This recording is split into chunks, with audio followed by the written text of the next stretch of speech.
දැන් මේ තා ප්‍රශ්නය මේ අහපු ප්‍රශ්නේ හා සම්බන්ධයි මේකත්. ප්‍රතිසන්දි යනු දීර්ඝ චිත්ත පරම්පරාවක් ගෙන යාමට චිත්තජ රූපේට ශක්ති විශේෂයක් ආරෝපණය වීමක්ද කියලා මේ අහන්නේ. මේ චිත්තජ රූප නෙමෙයි කර්මජ රූප. විතර මේ අහන්නේ නැතහොත් කර්මජ රූපේද කියලා යහන්නේ. මේ කර්මජ රූපේට ශක්තියක් ඇදීීමක් නෙමෙයි ශක්තිය නිෂ්පාදනය වෙනවා. ගතියට අනුකූලව ශක්තියක් ගොඩනගෙනවා කර්ම ශක්තිය. ඒ කර්මජ රූපේ ඒ ශක්තියෙන් නිෂ්පාදනයේ වට වෙනවා. ඒකට කියනවා ඒකේ තියෙන න්‍යෂ්ටික බලය කියලා. ඔය න්‍යෂ්ටික කියන වචනේ මොන જાතිය වචනයක් වුණත් අෂ්ටික කියන වචනයෙන් තමයි න්‍යෂ්ටික වෙලා තියෙන්නේ. අට ආකාරයක එක්වීම නිසා හටගත්තා උදේ. ආපෝ තේජෝ වායෝ පඨවි වන්න ගන්ධ රස ඕජා කියන. මෙන්න මේ අටක බලයේ ක්‍රියාත්මක වෙන න්‍යායක් තියෙනවා. ඒක තමයි න්‍යා අෂ්ටික බල කියලා අෂ්ටික කියලා කියන්නේ න්‍යාස්තික කිව්වේ ඕකට. නමුත් ඕක නිරුක්තියක් මිසක් ශබ්ද නිරුක්තියක් මිසක් පදයට දෙන මේ මොන පදයේද කියලා ප්‍රශ්නයක් ඕකේ නෑ. ඉංග්‍රීසි වෙන්නත් පුළුවන්, ලතින් වෙන්නත් පුළුවන්, මොන භාෂාවෙන් හදුවා වුණත් ශබ්ද නිරුක්තිය ඕක. ඒක හරියට ගැලපීලා තියෙනවා යම්කිසි පරමාණුවක් නිෂ්පාදනය පරමාණුව බල ගන්නන්නේ කොහොමද? ඒකේ විද්‍යානුකූල අදහස තමයි ඔය කිව්වේ. පරමාණුවට බලය කොයින්ද? අද වෙනකොට නවීන විද්‍යාව පරමාණුවට බලය හොයලා නැහැ. මේ පරමාණුව ආරෝපණය බල ආරෝපණයන්නේ මොකෙන්ද? මේ පරමාණුවේ හැටි කියලා හිතා ඉන්නවා. හැටි කියලා හිතන එක ධර්මයක් නෙමෙයි. විද්‍යාවක් නෙමෙයි. ඒකේ හැටි කිව්වට. ඒකේ හැටි කියන එක හේතුව නෙමෙයි. ඵලයේ හරියට දැක්කම ඵලයට හේතුව පෙන්වන්න ඕනේ. හැටි කියලා හරියන්නේ එක නිකන් මන්ද බුද්ධික ප්‍රශ්නයක් එනවා. ඒකේ හැටිනේ කියන එක. ඒක මෙහෙම වෙන්නේ මෙන්න මේ හේතුව කියලා හේතුව දකින්න ඕනේ. එහෙනම් මේ පරමාණුව කියන සුද්ධාස්ත කියන බලපිහිටපු මොකක්ද හේතුව? අන්නේ හේතුව බලපිහින්න එක තමයි අවිද්‍යාවෙන් තෘෂ්ණාවෙන් අපි ඇති කරගත්ත ගතිය. ඒ ගතිය ඇති කරගත්තාම ගතියේ ස්වභාවය තමයි මේ ශක්තිය නිපදවන්නේ. ඒක තමයි ඒක දකින්න ඕනේ. ඒතර කර්ම ශක්තිය කර්මජ රූපය නිෂ්පාදනය කරන්නේ කර්ම ශක්තියත් එක්කලමයි. කර්ම ශක්තිය කියන්නේ යම් කිසි කර්මයක් කරනකොට අපිට යම් කිසි ගති හිතක් ඇති වෙනවා. ගති ගුණය. ඒ ගති ගුණය යහපත් වෙන්නත් පුළුවන්, අයහපත් එකක් වෙන්නත් පුළුවන්. ඒ ගති ගුණයේ දුර්ගුණයක් නම් සුගුණ දුර්ගුණ දෙකක්. මේ ගුණ කියන්නේ මධ්‍යස්ථ වචනයක්. සුගුණ සහ දුර්ගුණ කියන වචන දෙකට බෙදෙනවා. ওই ගති ගුණය ওই දෙකට බෙදෙනවා. පාප ගතියක් නම් පාප ගති ගුණයක් වෙනවා. ඒක දුර්ගුණයක්. පුණ්‍ය ගතියක් නම් පුණ්‍ය ගති ගුණයක් ඒවා සුගුණයක් වෙනවා. මෙන්න මේ කියන කොයි එකකින් හරි ගතියක් පහළ වුණා නම් ගති නිකම් පහළ වෙන්නේ නැහැ. ගති ඇති වෙන්නේ මේ ලෝකේ ආස්වාදයට එක්ක සම්බන්ධ අවිද්‍යාව තෘෂ්ණා දෙකට බැඳීමේ ක්‍රියාවලිය ප්‍රතිඵලයක් වශයෙන්. රාතන් වහන්සේ ගති නිරෝධයි. රාතන් වහන්සේගේ ගතිය කියන්නේ බෑ මොකද්ද කියලා. මොකද කියන්නේ ගතියක් නැති නිසා, ගති නිරෝධ කරපු නිසා. උන්වහන්සේට සමාධියක් තියෙනවා, ඒ ගතිය හොයන්න බෑ මොකද්ද කියලා. කුමකට සමවැදිලාද මේ සමාධියේ ඉන්නේ කියලා හොයන්න බෑ. ඉතින් උතුම් අජානීය ධායිතය ඔබට දැහැන් නැති බව අපට පෙනේ. ඒත් ඔබගේ අරමුණ අපට නොපෙනී. දැහැන් නැති බව පෙන්න අරමුණක් නොපෙනෙන. උත්තමය ඔබට අප දුරපටන් කරන নমස්කාරයේ වේ වගේ ඉන්ද්‍ර වර්ණ ප්‍රජාපති ආදී දේවතාවු දුරපටන් নমස්කාර කරනවලු යාලයන්ට. දැන් මොකද හේතුව? අනික් අය සමාධියටපත් වෙලා ඉන්න අරමුණක පිහිටලා. ඒතර සිහි කරනකොට පේනවා ආවර්ජන කරන හැටි. අරමුණ ආවර්ජනය කරනවා පේනවා. චේතෝපරිය ඥාණයෙන් බලන්න පුළුවන් අය ඉන්නවා. ඒක පුණ්‍ය ඉරිදීරක් තියනවා දෙවියන්ට. චිත්ත පරිවිතර්ක අල්ලනවා. හිතනකොට හිතවිලි පේනවා. අන්නේ පේනකොට දකින්නවා.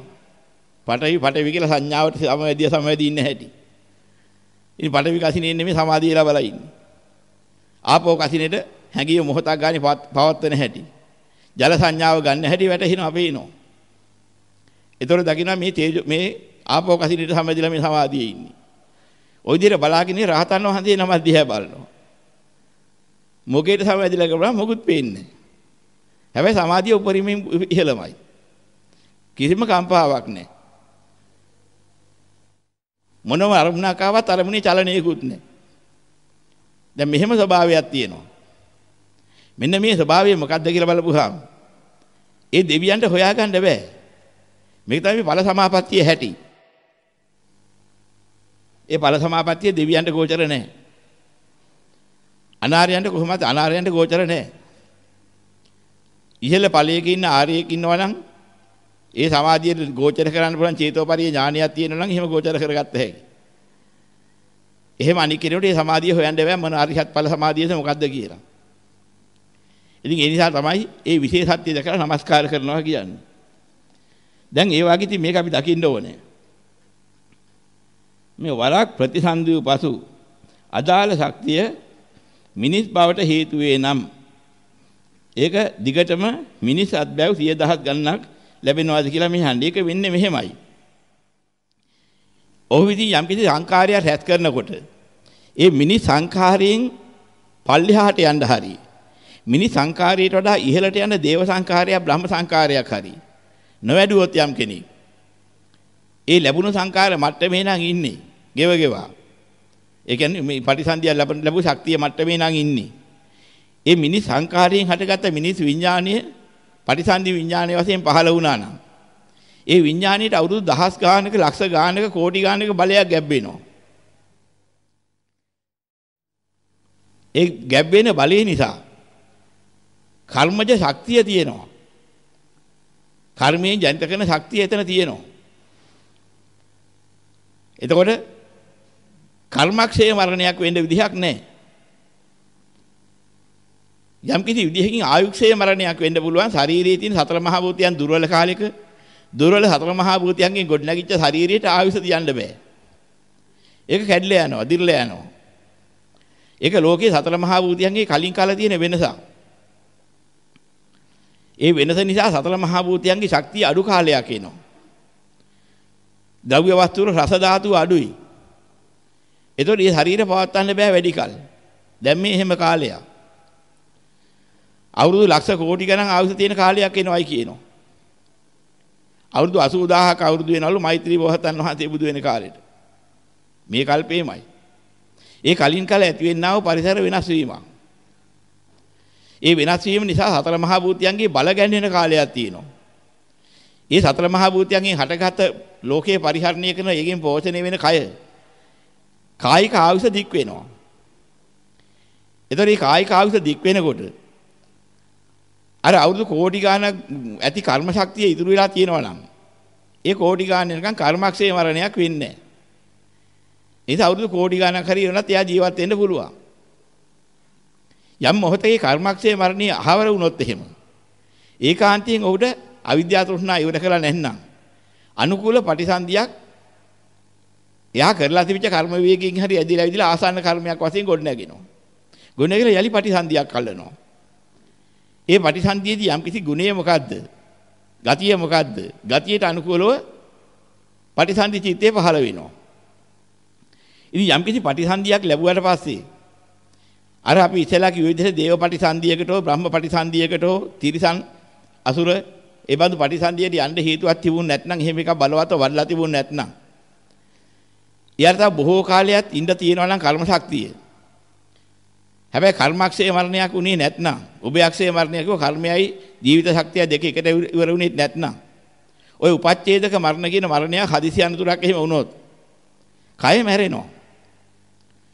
කය මැරුණාට කර්ම කය, චිත්ත කය, ඊතු කය, ආහාර කය කියන හතර කයකින් එකයි මැරෙන්නේ. ඇක්සිඩන්ට් වෙන්නේ කර්මජ කය. නෙමෙයි මේ ආහාරජ කය. ඍතු විපර්යාසය නිසා ආහාරජ කය යම් කිසි වෙනසක් වෙලාව නම් ඒකත් එකයි දෙකයි මැරිලා යන්නේ. ඒ ඍතු රූප පරම්පරාව කුණු වෙලා යනවා. එක කොටසක්. ආහාරජ රූපයෙන් හටගත් එක. කර්මයෙන් චිත්තයෙන් හටගත් එකක් තියෙනවා. අන්න ඒක ඉතුරු වෙනවා. ඒක මරන්න බෑ. හරියට බැලුම් බෝලයක් පොඹලා තියලා බැලුම් බෝලේ වෙඩි තිබ්බොත් බක් ගාලා බැලුම් බෝලේ පුපුරුවට හුලකට වෙඩි වදින්නේ නැහැ. ඇතුලේ තියෙන හුලක එහෙමයි. ඒක බොක් ගාලා විසියලා යනවා. අන්න ඒ වගේ ඇක්සිඩන්ට් එකක් වුණොත් අපි අර සූක්ෂම කය කිව්ව කර්මචිත්ත ඍතු කියන එකෙන් හටගත්ත. සූක්ෂම ශරීරයේ ඒක වදින්නේ නැහැ. ඒකට පහරක් වදින්නේ නැහැ. ඒක පැත්තකට විසි වෙනවා. බලනකොට කය කුඩු වෙලා ගිහිල්ලා. නමුත් අරකින් බැලිය හැකි, ඇයි හැකි ඔක්කොම පුළුවන්.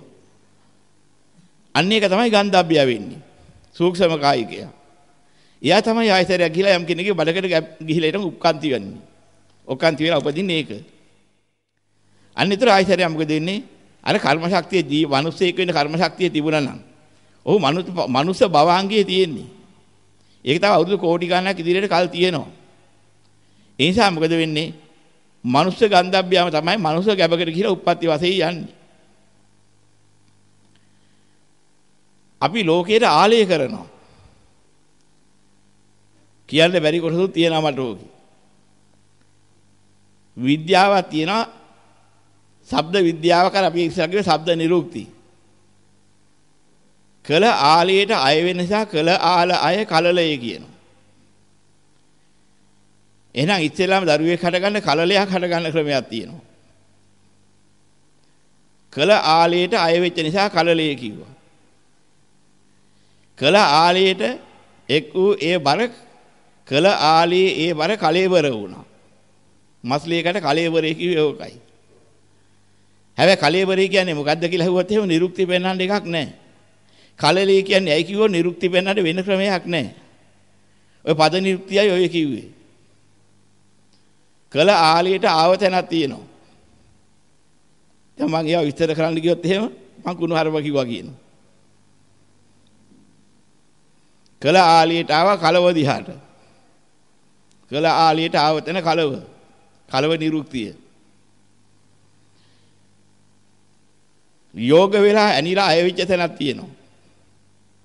යෝ ඇනි අය යෝනි. ගෑවිලා එල්බගෙන ආශ්‍රය කරපු තැනක් තියෙනවා. ගෑ ඒ අබ්බ ගබ්බ වෙනවා ගර්භයට යනවා. ගැබ. ওই සත්වයක උපදින තැන්වල නාමම හැදිලා තියෙන්නේ සංඥා එන්නේ ওই නිරුක්ති ක්‍රමයෙන්. දැන් මේ සත්වයේ ගවකට එනකොට ආපු හැටි. ඔහොම තමයි ගිහින් කෙනෙකු උපදින්නේ. කවදා හරි මෛතුන බලාපොරොත්තු නැති වෙලා ගියා නම් මනුස්ස ලෝකේ. ඔහුට එන්න තැනක් නැහැ මිනිස් කයක් හදාගන්න. මිනිස් කයක ඉපදීමේ බලය ඉවරයි. ඒක තමයි අසුභයේ සුභ වාසයෙන් දකින්නකොට. ඒ හත්යට පුළුවන්කම නැහැ ඒක ඉක්ම යන්න. ඒක ගැබ ඉක්මවන්න බෑ. නහි ජාතු ගබ්බසේ යුන් වෙන්න බෑ. නැවත ගැබත් තුර උපදින්න එන්නේ නැහැ කියන වචනේ කියන්න බෑ. මොකක් නිසාද? ඉත්‍රි ගර්භයක ආශ්‍රයයට එන්න කැමැත්ත තියෙන තාක්කල්. නැන ඒ සඳහා ඒ සම්බන්ධයට කැමැත්ත තියෙන තාක්කල්. ඒ අයට එතන ඕනේ. ඒ ක්‍රියාවලියෙන් මිදෙන්න බැරි නිසා. නහි ජාතු වෙන්න බෑ ගබ්බසේ රත්වි. ගර්භාවාසයෙන් ඉක්ම යන්න බෑ. එහෙනම් ඒක ඉක්ම යන කෙනා කාමී මිදිච්ච කෙනෙක් වෙනවා කිව්ව අනාගාමී කෙනෙක් වෙනවා කියන්නේ ඒකයි. අනාගාමී කෙනෙකුට ඔය බලාපොරොත්තුව නැහැ. එතන නහි ජාතු ගබ්බසේ යන් වෙලා ඉන්නේ. එයා නැවත වාරයක් මිනිස් කායයකට ගැබට ඉන්නේ නැහැ. එයා ආලිය කරන තැන අත්හැරපු හින්දා කළ ආලියට ආවතන හේවත් කලව දිහාට ඉන්නේ නැහැ. යෝග වෙලා ඇනෙන බලාපොරොත්තුවක් නැති නිසා යෝනිගත වෙන්නේ නැහැ. අර ගර්භයට ඇවිල්ලා හිටින බලාපොරොත්තු නැති නිසා ගර්භාවාසයට ඉන්නේ නැහැ. නයි ජාතු ගබ්බසේ යව වෙනවා. එහෙනම් වස්ලේකයට උරුම ඉවරයි. අනාගාමී කෙනෙක්. ඔය පද නිරුක්ති ටිකෙන් ඔය ටික කිව්වොත් මිසක් නම බැනුම් අහන්න වෙනවා. කුණු හරපත් කියනවා බණ කියන්න ගිහින් නැති ඒවා හදලා කියනවා පද වලට අමුතුවත් දෙනවා කියලා කියයි. නමුත් අහගන්න කෙනෙක් වැදගත් දෙයක් තියෙනවා. මේ අර්ථවල ස්වභාවය දැනගන්න. ඒ අර්ථයෙන් හොඳට තේරෙනවා. අපේ අදහස කොහොම වුණොත්ද අපි ගැබකට ඉන්නේ නැත්තේ. මව් ගැබක උප්පත්ති නොවෙන්න අපි මොකද්ද කළ යුත්තේ කියන එක ඔකේ තියෙනවා. ඕක දැනගන්නකම් කාමී අත්හැරනහම මව් කුසෙට එන්නේ නැහැ කියලා ඒ නැති නියමය මොකක්ද ඇහුවොත් කියන්න දන්නේ. ඕක තමයි නියමය. නොෙන්න හේතුවත් ඕකයි එන්න හේතුවත් ඕකයි. ඔය දෙකෙන් තෝරා ගන්න ඕනේ. ඒතර මේ මොකද වෙන්නේ? මේ බලාපොරොත්තු අත්හැරපු නැති එක තමයි මනුස්ස සංකාරය. මනුස්ස විඥානේ ඔන්න ඔය જાති එකක්. මනුස්සය අතර ඉඳ හිතෙනවා. මනුස්සය අතරින් දාලා යන්න හිතෙන්නේ නැහැ. අනේ මේ මගේ භාර්යාවනේ මේ මගේ ස්වාමි පුරුෂයානේ අත්හැරෙන්න බෑ අනේ ඉතින් අපි එකට ඉමු ඔය අදහස තමයි මේ මගේ පුතානේ මේ මගේ දුවනේ. ඉතින් අපි පවුලේ එකා වාගේ ඉන්න ඕනේ නේ. ඒ මනුෂ්‍ය සංකාර. ඉතින් මනුෂ්‍ය සංකාර වඩපු කෙනාට දෙවියෙක් වෙන්න බෑ කවදා කොච්චර පින් කළා. සංකාරපත්‍ය විඥාන මිස වෙන එකක් වෙන්නේ නැහැ. දිව්‍ය සංකාරයට ගියොත් එහෙම ඔයිතරම් වෙනස් පැත්තක් වෙනවා. අර කියන අපේ කියන පවුලේ හැඟීම බැඳීම ඉවරයි. ඒකෙන් ඈත් වෙනවා. ඉතින් ඒක ඊට වඩා හුඟක් ගැඹුරු පැත්තක්. එතන මොළදාරකින් හරි අර ගන්ධබ්බය නම් මරන්න බෑ. ඉතින් භගවත් ගීතාවලිය වැනි පොත්වල පෙන්නලා තියෙනවා ලෞකික වැටහීම. ලෞකික දිවසකර දකින්න හරියක් තියෙනවා. මේ ගැඹුර දකින්නේ නැහැ. හැබැයි එකක් දකින්නවා. මේ මස්ලීකය මරුණාම දිවසට පේනවා එකක් ඉතුරු වුණා. ඒක මොකද්ද කියලා හොයාගන්න ඥානයක් නැහැ ඒ යෝගීන්ට. ඒ යෝගීන් මොකද කරන්නේ? එම්බා ආංගිකට ආත්මය කියනවා. එම්බා ආත්මය කඩුවකින් තොප කැපිය නොහැක. ගින්නකින් තොප දැවිය නොහැක. කුරුල්ලා පරණ කූඩුව හැර අලුත් කූඩුවක් අනන්නාසී තොප කයක් හැර කයත් අනන්නේ. භගවද් ගීතාවලිය ආරම්භයේම අදහස. දැන් ඔන්නෝක තමයි ප්‍රශ්නේ ආත්ම දෘෂ්ටිය කිව්වේ. ඔය තියෙන ආත්ම දෘෂ්ටිය එදා හිටපු යෝගීන්ගේ ආත්ම දෘෂ්ටිය. මේ කය වනසන්න බෑ. මස්ලේ කය කියන්නේ කූඩුවක්. කුරුල්ලයි කූඩුව දාලා කුරුල්ලා ගියා වාගේ මේක වැරදහා මේක දාලා ගිහින් වෙන කූඩුවක් හදා ගන්නවා. අන්න එතෙන්ට ආයේ මොකද ඔන්න ඔය කියන ආත්මය කියලා හිටන් අපි ඒගොල්ලෝ හිතා ඉන්නේ. ඔන්න ඔය කර්මජ කයට. ඔය කර්ම ශක්තියෙන් පරිසන්දියෙන් අවුරුදු කෝටි ගාණක් ගැප් කරගත්ත ශක්තිය ඇති කයක් තිබුණොත්. යා මරණාම ඔහොම යනවා ඒ දිවසට දකින්න. දැක්කට පස්සේ හිතනවා ඒක තමයි කඩන්න බැරි ආත්මය කියලා.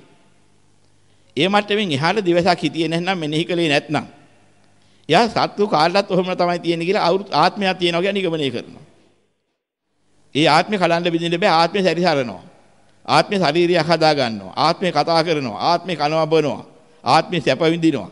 මෙන්න මෙහෙම ආත්මයක් තියෙනවා කියන දෘෂ්ටියට වැටෙනවා. ඉතින් ඒ දෘෂ්ටියට නොවැටි දකින්න ඕනේ. ওই ක්‍රියාවලිය තියෙනවා. හැබැයි ඒක ආත්මයක් නෙමෙයි. ඔය කර්මජ, චිත්තජ කියන, ඍතුජ කියන මේ තුනෙන් හටගත තිජකායික තත්වයක්. මේක පටිසන්ධිය කරගත හේතුඵලයක්. නිකන් හටගත් එකක් නෙමෙයි. ඒක දකින්න ඕනේ.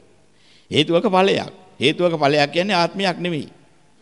ඒ ඵලය හේතු නිරෝධයෙන් ඵල නිරෝධ කරන්න පුළුවන්. හටගත්ත ඵලයක් තියෙනවා උදා වෙච්ච ඵලය වැය වෙලා යනවා. බිඳිලා යනවා. ඉතින් ඒක දකින්න ඕනේ. ඉතින් ඊට එහා දැක්කොත් තමයි දකින්නේ. ඒ මනුස්ස කයින් හිටපු ඒ සූක්ෂම කායිකයා චුත විලා පටිසන්ධිය ලැබුවොත් එහෙම වෙනස් ආකාරයකටපත් වෙනවා. ඒතර ගන්ධබ්බය වෙනස්.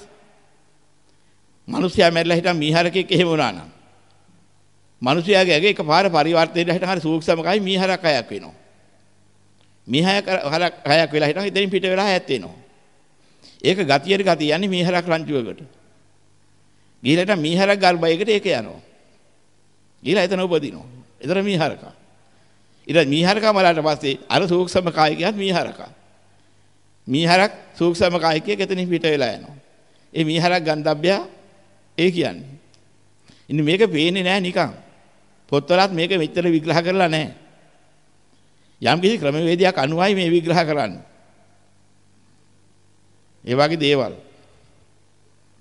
ඉතින් මෙන්න මේකෙන්ද අපි නැති ওই විදිහට අර පෙර අඟනක් එක් එළු දෙනක හිස සිඳා ඇය අඟ ලෝම ගලනේ හිස් කැපුම් ලඳා. දැන් දීපාරා බෙල්ල කපන්න පුළුවන් දෙක සතාගේ. එක කාන්තාවක් එළු දෙනගේ හිස හිඳා බෙල්ල කැපුවා. ඊට පස්සේ ලෝම ගානට ඉස් කැපුම් ළමන්න සිද්ධ වුණා ඒ කාන්තාවට. එලිච්චියක් වෙලා. දැන් මොකද සිද්ධ වුනේ? කර්ම ශක්තියෙන් පටිසන්ධියක් ලැබුවා එළු පටිසන්ධියක්. අන්න එළු පටිසන්ධියක් ලැබලා හිටන් එළු ගන්ධබ්බියක් වුණා. අන්නේ එළු ගන්ධබ්බි තමයි එළු ගොඩට ගියා උපදින්නේ. අර කර්ම ගෙවන්න. දැන් කර්ම ශක්තිය අර බෙල්ල කපාපු කර්ම ශක්තිය කොච්චර පාප කර්ම ශක්තිය බලවත්ද කියනවනම් ඊට අනුකූලව බෙලි කැපුම් කණ්ඩමයි මෙයාට රියමෙලා තියෙන්නේ. අර කර්ම ඉවර වෙනකම්. ඉතින් වෙලිච්චිගේ බඩට ගිහිල්ලා හිටන් එලිච්චි වැටියෙක් වෙලා උපදිනවා.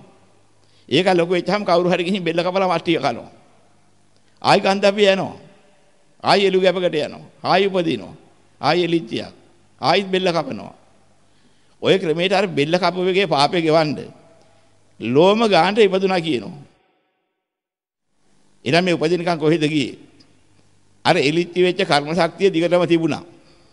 මැරෙන ගානේ ගිහිල්ලා එළු ගන්ධබ්බිය එන්න එලිච්චි ගන්ධබ්බිය හැටියට ආයි ගැබකට ගිහිලා ආයි කය හදනවා. ආයි බෙල්ල කපාගෙන මැරෙනවා. එන්න බෙල්ල කැපෙනවා.